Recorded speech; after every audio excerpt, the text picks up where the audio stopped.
한식은 이제 더 이상 세계의 벤방에서 벗어나 세계 미식의 중심으로 들어서고 있습니다.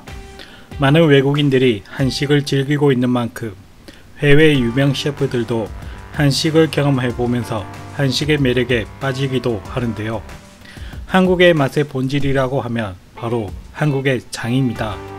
그런데 된장과 간장은 일본에서도 있고 한국과 다른 일본만의 맛과 향을 자랑하고 있죠. 그래서 장맛은 한국과 일본이 비교가 되곤 하는데요. 저는 된장이 아주 흥미로운 식재료라고 생각합니다. 매우 강력한 맛이죠. 일본에도 간장, 된장이 있지만 요리업계에서는 일본 것보다 한국 것이 우월하다고 생각합니다. 일본은 쌀을 섞어서 중화된 맛을 만들지만 한국은 그 자체로 자연스러운 맛을 드러내기 때문이죠.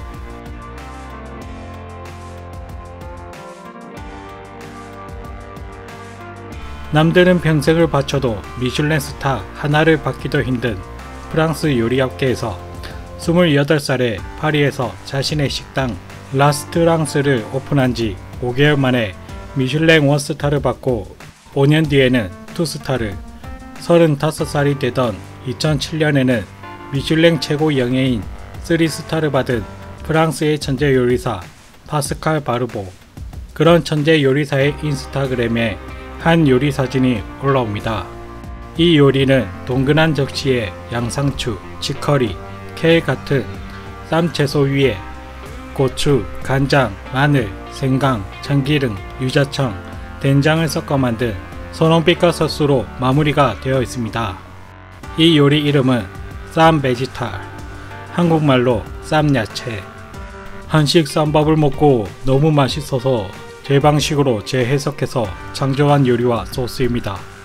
한식은 제 요리 창작에 아주 중요한 영감의 원천이죠. 프랑스 천재 셰프가 한국과 처음 인연을 맺게 된 것은 2011년 서울곰에 2011에 초대되었을 때부터입니다. 그때 한국도 한식도 제 첫 번째 경험이었습니다. 노량진 수산시장부터 전북, 전주 등을 여행 다니며 한식을 맛보고 한국 식문화도 배웠죠. 특히 인상 깊었던 것은 간장과 된장, 고추장 등 장류와 장아찌, 김치 같은 발효식품이었습니다. 장아찌는 복잡한 조리 기술이나 화학적인 맛 없이 오로지 간장과 물만 사용해 끓이고 붓기를 반복해 이토록 훌륭한 음식을 만들 수 있다는 점에서 크게 놀라웠죠. 심지어 장아찌와 잠 담그기를 배우려고 파리로 돌아가는 일정까지 연기할 정도였습니다. 저는 사찰 음식 전문가 우간 스님을 만나 3년 묵은 고추장을 맛본 적이 있습니다. 울랄라, 짜지 않으면서도 달고 구수한 향이 입안에 오랜 여운으로 남더라고요. 바르보 셰프는 우간 스님에게 한식과 사찰 음식이 추구하는 가치관에 대해서 듣고 배우면서 많은 것을 느끼고 깨닫게 되는데요. 스님이 한식은 장에서 시작한다고 말해주었죠. 그리고 장을 만들기 위해서는 콩을 삶아 메주를 만들고 장독에 담아 간장과 된장이 되기까지 최소 1년이 걸리는 진정한 슬로푸드라고 하셨습니다. 그 말을 듣고 한식은 요리사가 아니라 시간이 요리하는 음식이란 생각이 들었죠. 그렇게 스님과 헤어지고 서울로 돌아오는 길, 바르보 셰프는 대형마트에 들러 고춧가루와 메주가루, 쌀 조청 등을 구입해 파리로 돌아가 직접 고추장을 담그고 이후 연구와 여러 테스트를 거쳐 자신만의 소스를 만들어 쌈 소스를 만들어냅니다. 그것이 인스타그램에 올렸던 쌈 야채 소스였는데요. 그가 만든 쌈 소스는 맛은 물론 채소, 소고기, 돼지고기, 생선 등 어떤 재료나 음식과도 궁합이 좋아서 프랑스 현지 손님들도 소스만 따로 구매할 수가 없냐고 문의를 쏟아냈다고 합니다. 버터와 각종 허브, 올리브, 거기다 육류에서 뽑아낸 육수와 감칠맛으로 만들어낸 소스에 익숙한 프랑스 사람들에게 한국의 장으로 만든 소스가 인기라니 한국 사람 입장에서 보면 어리둥절하기도 하고 신기한데요. 한국 잡맛에 빠진 건 바르보 셰프뿐만이 아닙니다. 세계 다이닝의 수도이자 미슐랭 식당들이 즐비한 뉴욕에서 미식의 왕이라 불리며 뉴욕 고급 식당가에서 최고라 불리는 장조지 봉게리 히튼 셰프.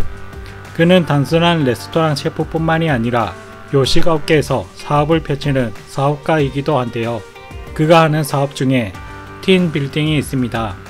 이곳에서 프렌치 식당은 물론 일식당과 멕시칸 식당은 물론 카페부터 디저트 가게까지 이점에 있는데요. 그뿐만 아니라 머컨타일 이스트라는 고급 식품을 모아놓은 소형 상점도 운영 중에 있습니다. 여기에 한국의 간장, 고추장 등 한국의 장뿐만 아니라 한국산 과일과 조청으로 맛은 잼 6종을 포함해 44종이 판매되고 있습니다.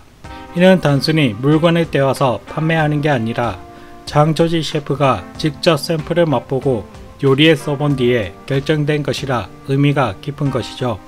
마지막으로 한국의 장맛에 매료된 셰프는 조세 리조드입니다. 미국과 호주, 유럽 등지에서 미슐랭 스타를 받으며 세계 미식의 라이징 스타인 조세 리조드 셰프. 그는 2016년 팝업 레스토랑을 하기 위해 한국 서울에 발을 내디뎠다가 한국의 장맛에 빠지게 됩니다. 서울에 왔더니 유럽 북미와 달리 식재료가 엄청 다양했어요. 수산시장에 가면 2주마다 제철 생선이 바뀌고 된장, 간장, 장아찌 등 발효 음식도 기가 막혔습니다. 이런 나라는 세계적으로 찾기 힘듭니다. 그런 그가 한국에서 맺은 인연 하나가 있는데요. 바로 대한민국 전통식품명인 제35호이자 전남 담양군 고시 집성촌 고시 문중 10대 종부인 김순도 명인입니다. 처음 김순도 명인을 찾아갔을 때 장맛에 반했습니다. 장구하러 전국을 다녔지만 여기가 최고입니다. 두 번째 방문 때는 저희 장을 직접 담그기도 했죠. 그때 장을 담글 때 메주에 핀 누르곰팡이를 봤는데 맛이 궁금해서 조금 떼어내 맛을 봤더니 풍미가 복잡미묘하더라고요. 그래서 새 요리를 만들어 볼 겁니다. 메주 한쪽 면을 뜯어내고 안을 파내 그 속에 요리를 담을 겁니다. 아마 손님들이 깜짝 놀라겠죠. 이처럼 한국의 장의 진심인 조세 리조드 셰프는 자신의 서울 레스토랑인 에빗에 인테리어 장식으로 매달아 두기도 했다고 합니다. 그리고 한국의 장은 이제 해외 셰프들 뿐만 아니라 일반 외국인들도 점차 찾고 있다고 합니다. 한류와 케이팝으로 인해 한식에 대한 관심도가 높아졌기 때문에 매년 간장, 된장, 고추장의 수출이 성장하고 있다고 하는데요. 앞으로도 한국의 맛이 더 많이 알려졌으면 좋겠습니다.